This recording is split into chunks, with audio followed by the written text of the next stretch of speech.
Good day, everyone. Ali Safi here from Safi Financial Network. Today is September 8th, 2024. Here is another weekly analysis. All right, just coming back after moving to a new place. Still working on here. There are lots of unpacked boxes here around. If I just turn my camera, you will see lots of stuff. But I came back for weekly analysis and I try to keep the daily analysis moving forward. And I'm gonna just say that potentially next few months I will have. I try to make it ready by end of this month. A new studio and lots of good the other materials I'm gonna post, the podcast type and kind of like a radio style. So stay tuned for that one. And just to get to the business for the weekly analysis. So let's get started. Here is, let me just go to S&P chart. Here is S&P 500 weekly chart. And as you see here, we had a kind of like a worst weekly candle for actually since 2003, I believe 2002 and 2003. These candles, these reversal candles, were very ugly. So when we see something like this at the top of the reversal or at the top of the pivot, this means we may see a consolidation to the upside and then coming down, follow through with the downside, or we should see some continuation straight to the downside. So this is a kind of like a lot of people are saying this is a very nice double top.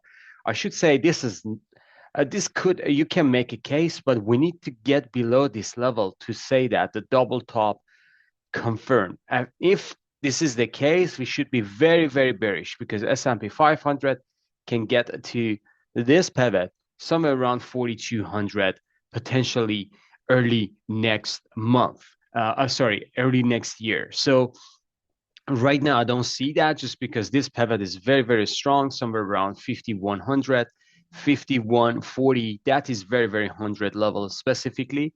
So let's keep it a week by week and day by day. And based on the scenario that I see here, we have got lots of support here. So potentially we may see another downside somewhere around just at this flag limit or middle of this shadow, which is white range bar.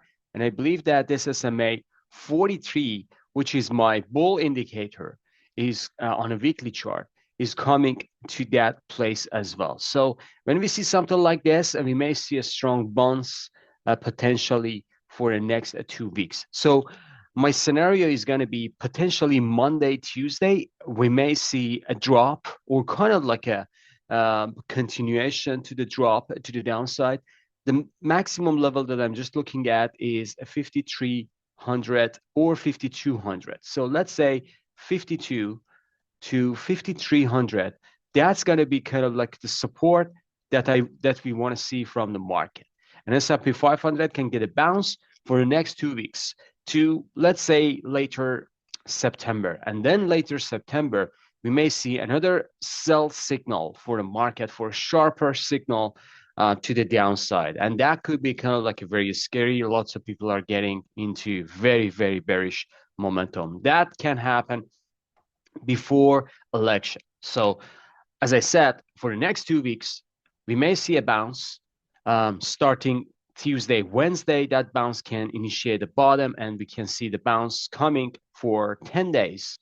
And then when we are getting to the later part of September, which is 24 afterwards, then we can see another sell signal for the market to drop to the downside. So this is kind of like the scenario that I'm looking at.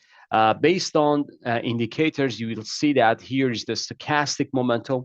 We get another sell signal from weekly chart. So this is very strong. So any bounce could be kind of like a selling opportunity based on this. And also the momentum wise is very, very bearish. IMI is heading down. And if IMI gets below this trend line, this dynamic trend line, I should say, we may see some selling pressure on the market down the road. So this is based on the weekly chart. As I said, it doesn't mean that this week can go down. It can go down, but I'm expecting based on a short-term bounce, we may see a bounce and kind of like an oversold condition in the market as well. Moving on to daily chart. Here's the daily chart. And as you see here, market is just getting to interesting level, I should say, uh, to 53 to 53.98. So this is the area that I'm looking at. Market potentially will show a bounce here somewhere around here, like let's say 53.50. So again, Tuesday, Wednesday, we can see some kind of like a selling pressure and finding the bottom here somewhere around here. And if we see a reversal, we can see a reversal to the upside, potentially to 55 or 55.50. I'm not sure even if we get above this level. This is very, very important level, 55.50. And then potentially late September, which is around this timing, we can see another sell signal to the downside, potentially test this low, or if it engulfs this area, we can go all the way down to 46 to 4,800, which is coming even below this pivot, getting into this important demand area. So this is the scenario that I'm looking at for a market potentially for the next 2 weeks. We may see some bounce from here to 55. And then if we get a sell signal confirmation, we can get to this area as well. All right. Let's get to, okay, before getting to the Nasdaq, you will see that there is a reason for bounce just because stochastic momentum is getting to oversold condition in a very important level. So this is kind of like a breakout level. Previously, we just broke to the upside, potential double top here. We didn't get to new all-time high, and then coming back down market, just reversed to the downside. So there are lots of institution monies and also lots of buyers are coming back here around 53 to 53.50. All right. Moving on to Nasdaq. Here is Nasdaq weekly chart. And Nasdaq weekly chart has like a kind of like a worst scenario just because S&P 500 had a negative week, but Nasdaq, this is a second consecutive red bar to the downside, and Nasdaq can go easily to 18,000 area, easily. So, and even lower, 17,600, which is middle of this wide range bar. So this means Nasdaq has a worse scenario among the other ones, especially IWM as well, just because Russell actually is getting hit as well when recession is coming. Lots of fears are coming back to the market. 17,600 is coming potentially for Nasdaq for bottoming formation. We may see a bounce to 19,000 area. This is a nice, actually even below that. And then we can see another sell-off all the way to 16,000 area, which is this previous demand area, or even lower as well. So to 14,000, I would say that's going to be a fantastic buying opportunity. But this is not going to be happening in a straight line. I mean, like lots of up and down, but ultimately after this bounce for the next 10 days or so, 2 weeks, let's say, we can get to the bearish momentum again to the downside. Moving on to daily chart. So here's the daily chart, and daily chart shows that we are kind of like getting into oversold condition in a stochastic. And also in MACD, we are getting to the kind of sell zone. So if RSI is getting to oversold condition, which is coming along with a maybe 2 days, just below to 18,000, 17,077. So 17,777, that's going to be the area that I'm looking at for a bounce. And this bounce can get to potential 19,000 and then getting back to the downside pressure to 14,000 to 15,000. So we'll see how it goes with Nasdaq. Nasdaq, obviously, it's not to new all-time high. Even it didn't get to double top. It's just getting into 78% Fibonacci extension, retracement. This is a nice hidden divergence getting to the downside. So this is kind of like a very typical technical pattern forms here for Nasdaq. And this shows technology is weak, guys. Just be careful on that one, especially semiconductors. Moving on to Dow. Dow just showing a very sharp sell-off here, and banks and also financials are getting into trouble, specifically last 2 days. When we get a downside pressure on banks, we should be careful about a recession, kind of like a signal. And I believe that this is very, very important. So Dow can get to 38, 39,000. We may see a bounce, potentially not even to new all-time high this time. We may, but it is less likely. And then we get a sell signal again to 35,000, which is this breakout level. So this is kind of like the scenario that I'm looking at for Dow Jones. As you see here, stochastic is getting back to overbought condition with a nice sell signal here as well is getting to form. And also this is a huge divergence in MACD. So if you just look at the MACD and also RSI as well, you will see that in price we are getting higher highs, but in MACD and RSI we are getting lower high. So this is a huge divergence, weekly signal to the sell side. So this means we are getting into trouble for Dow Jones as well. Moving on to the daily chart. So here's the daily chart. We are just getting into fast line is getting to the oversold condition. So potentially for next 2 days, we will see some kind of like a bottoming formation downside to 39,000 area. This 39,000 area, we can get another support from the market, specifically this area. Let me just show you. So below this, there is a demand area here. I'm not sure if we get there. So we can just stretch down this one to this area. And we can just bring this one down to this area as well. So this is kind of like the scenario that I'm looking at for Dow. So if we get to this box, not this box, we can keep it here for, actually we can delete this one. But if we get to this box, this pink box here, somewhere around 38,000 to 39,500, we can see some kind of like scenario for a bounce. And this bounce is coming potentially for the next 2 weeks, as I explained for the other names as well. Moving on to gold, which hold up pretty well at the top. Here's the weekly chart, good bullish consolidation. However, I should say this is going to be the last spike for gold, 2,500 to 2622. So if gold is getting to this area, that would be a very strong, I should say, sell signal for me. Look at the divergence here, huge divergence in RSI, MACD, and 3 indicators in a row. And also stochastic is getting ready to a sell signal. So potential next pop here to 2542 to 2622 will follow for another sell signal to the downside. And this is very, very important just because when we see something like this, we can see a potential multi-weeks correction to the downside, which can give us gold back to 2,000, 2,100, which is going to be a fantastic buying opportunity. Even less than 2,000, I should say 1,800 area. That would be kind of like the scenario that I'm looking at for a multi-year buying opportunity. But this can happen potentially early 2025 or so. So be ready for that signal because I believe that a gold is going to give us that signal before that we are just waiting for a final push to the upside, potentially for a sell signal to the downside. Moving on to, let me just get back to the daily. This is a 4 hours chart. Moving on to the daily chart. So daily chart, we are just seeing a nice reverse head and shoulder is forming here. And also if we break through to the upside, as I said, 26 to 26, a maximum 2,700.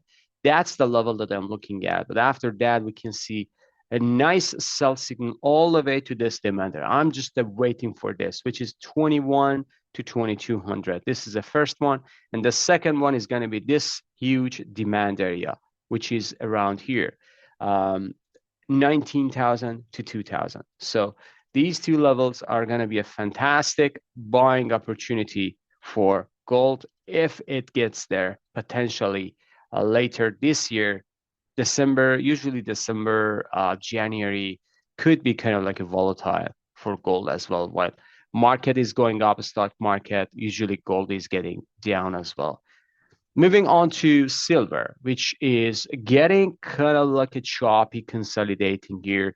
Silver doesn't show a strength actually. So for the second consecutive weeks, we get a sell signal from silver. Silver can go down potentially to 2,500, but this 2,500 could be great buying opportunity. We'll see. We'll see if silver gets there. But right now, gold is getting to new all-time high, while silver is not participating, which is a strong warning sign for precious metals as well. So just to be careful on that one. Moving on to the daily chart. Let me go to the daily chart. So this is, I don't know why it goes back all the way to this year. All right, so let me just get here. So silver is getting kind of like a double top, a double bottom formation, while the stochastic is showing a buy signal. So potentially silver is getting back to the upside, but we need to have a strong breakthrough above $30. So I'm not sure even if we get above $30. This is very, very strong, kind of like a resistance here, this previous pivot. Right now, we are just waiting for silver to getting back to $30. And if it engulfs $30, that could be a fantastic kind of like a buying opportunity, because any breakthrough above this, let's say we're getting back above this trend line, coming back down back test for a fantastic buying opportunity.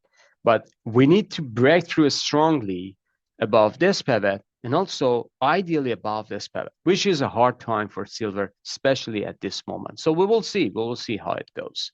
Moving on to crude, which was kind of like a coming exactly to our analysis. Crude is giving us a very nice, I should say, harmonic pattern to for a final spike low here for a great buying opportunity, if you ask me. Lots of people are bearish about crude. I know that the pattern is not that strong, but we are just testing this. This is a very, very huge, gigantic triangle forming beginning of 2021. And the top is in 2022. And then after that, we are just getting kind of like a choppy consolidation. And we are just testing a breakthrough to the downside. So we may see a potential stop hunting to this area. We may see. But we'll see how it goes, especially for this week. This week and next is going to be very crucial for crude, because if crude gets below $56, yes, $56, I'm not mistaken, then we should see very lower price, potentially $40 for crude. And this is going to be ugly. But I believe that we are not getting close below 56, even $60. We are going to just touch 63 and then getting back to the upside, potentially for a choppy consolidation, for a next buying formation, spiking higher above 100 to 120. So we will see how it goes with crude, but this is coiling up, I believe, for a big move to the upside, for a final push before recession. And usually when crude is getting to the final push before recession, the recession after that is going to be very hard. Remember, in 2020, in January, crude topped, went all the way down to negative, as we know. So crude is kind of like a leading indicator. Even if this is the case, this time, if crude is getting back to the bear side, then we should be worried about the recession. Potential recession is coming for crude. But I believe that energy is giving us a great buying opportunity, multi-weeks low right now. Moving on to individual names, so starting with Bitcoin. Bitcoin is forming a consolidation here. So potential final drop to 48 to 52. That can give us a great buying opportunity. Even lower, that would be kind of like interesting, because I believe that October, especially October onwards, are going to be huge gain for crypto, specifically Bitcoin. So stay tuned for that one. Ethereum is the same here. So it's just consolidating here, getting to the downside for the final potential bottom here, somewhere around 2000 area. Bond yield is just getting down as well, hammered on Friday and below the previous pivot in August 24. So bond yield right now established itself below 4%, right now 3.65%. This is kind of like a sell signal for the stock market as well, because this chart tells us that recession is coming, and I'm going to tell you exactly why. Treasuries just hammered on, actually popped and then hammered. So this is a huge divergence here. When we see this, we should expect some kind of like a treasury sell-off, potential sell-off to here before the next spike to the upside. So we may see pressure on treasury bonds and also good days for short term for the stock market. Then we can see again treasuries getting back to the bull side, potentially 103 to 105 for end of this year. VIX just popping today, Friday, but still it has like a room for another. We're gonna watch VIX. So if VIX just getting pop on, let's say Monday, Tuesday, and then big shadow on the higher side. When we see a stock market is forming the bottom, VIX we are showing VIX showing us kind of like a higher um, wick or tail at the top. So this means stock market is getting back to the bullish momentum or bottoming formation is about to finish. So we will see how it goes. Dixie, a nice bottoming tail here as well. So Dixie $100, but I believe that Dixie can go lower, establish itself below 100 soon. Magma indicator just hammered on Friday. We may see a bounce, but this can go down before a final bounce. Apple just getting down as well, so forming a very nice bearish consolidation here.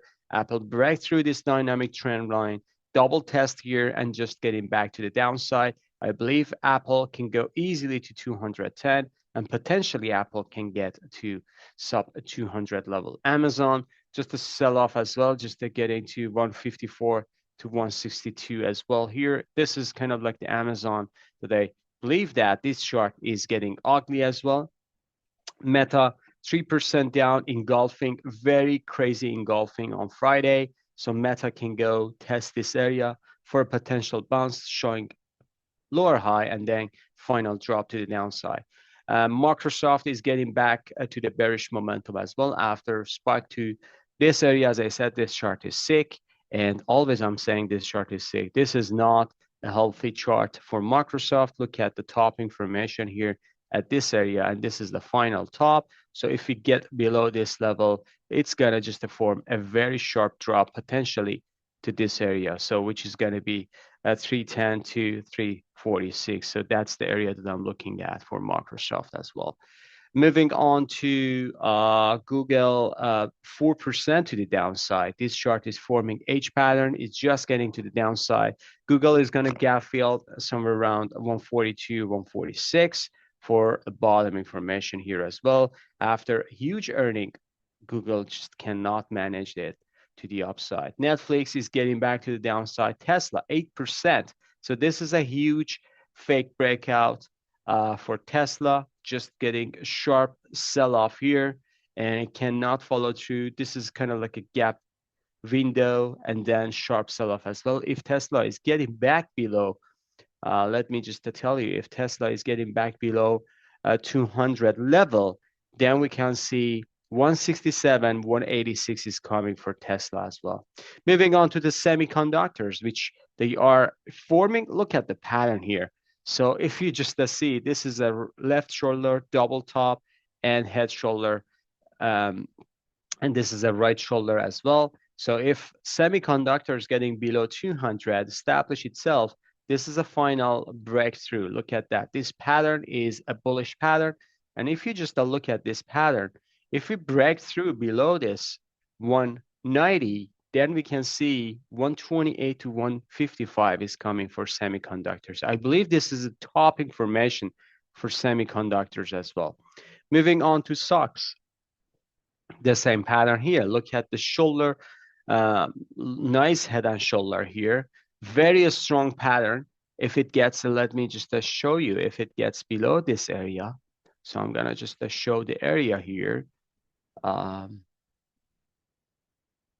Yeah, this is the area. So if we get below this area,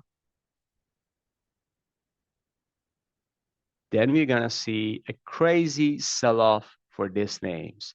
And these names are gonna get down all the way to 144. So this is a huge now or never area. So 180 to 196. Right now we are at 200. Taiwan Semiconductor, 4% drop here. Lots of patterns are forming, different ascending, descending, or kind of like a QM or head and shoulder pattern. AMD, the same pattern here. NVIDIA, 4% to the downside. So NVIDIA is getting back to the downside.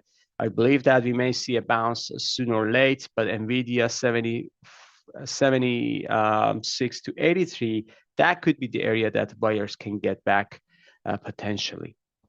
Taiwan Semiconductor, Texas Instruments, 2% down. Lam Research, 2%, 3% down. Lam Research can go to 640. Remember that I was saying about this? And this one seems like it's coming through. The concern is here, XLF, which is a financial ETF. This one is topped, guys. So when this name is topped, if you haven't seen my JP Morgan video, make sure watch that one, because that one is leading indicator. And when this one is coming down, this means still we can see a more sell-off is coming with this name. KBE, 1.92% to the downside.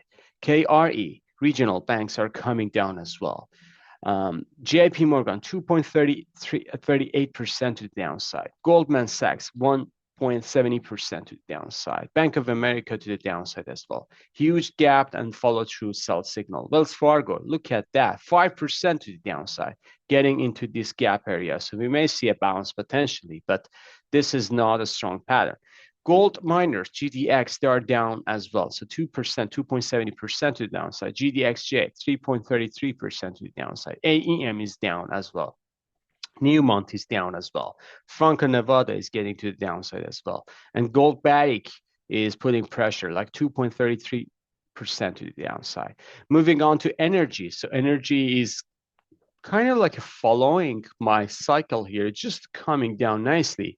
Getting to 83 area, that would be kind of like interesting. $86 now, XLE. XOP is coming down as well. Potentially it can get to, let me just shrink it a bit. So XLE can go down to $80. XOP can go to $129 as well. OIH is getting down as well, hammered to this area, $274. XOP, Exxon, XOM, 53 cents down, still holding up very well. And Chevron is just hammering to the downside. Chevron can go down to 130 to 136 for a final potential bottoming formation. I believe that lots of buyers are sitting here for Chevron to get involved with it, but still not there yet. 138 on Friday session, 130 to 136. That's the area that we may see some buyers are coming back. All right, folks, I covered everything. Again, apologies for my absence these days. I promise you just that coming back. Still, my studio is not ready, but I'm coming back with analysis, and for sure, good quality videos are coming down the road. Have a fantastic evening. See you on the chart. Bye-bye.